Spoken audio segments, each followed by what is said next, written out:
નમસ્કાર દર્શક મિત્રો, હું છું રૂપલ વણિચિયા. સંપૂર્ણ ન્યૂઝમાં આપનું સ્વાગત છે.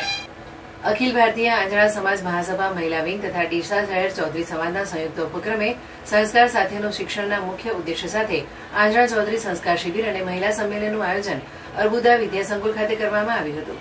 કાર્યક્રમનો મુખ્ય હેતુ સમાજમાં સંસ્કાર સાથે શિક્ષણ, આરોગ્ય જાગૃતિ, ઇન્ટરવ્યુ અને પર્સનાલિટી ડેવલપમેન્ટ, સ્વરક્ષણ, મહિલા સશક્તિકરણ અને વ્યક્તિત્વ વિકાસને પ્રોત્સાહન આપવાનો હતો.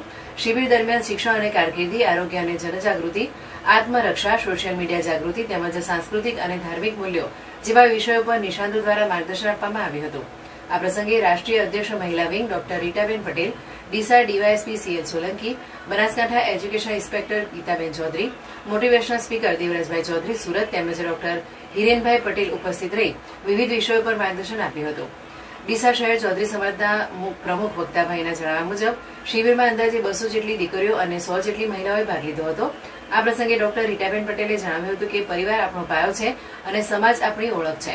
કાર્યક્રમમાં સમાજના આગેવાનો, બહેનો, દીકરીઓ અને વાલીઓએ મોટી સંખ્યામાં હાજરી આપી હતી.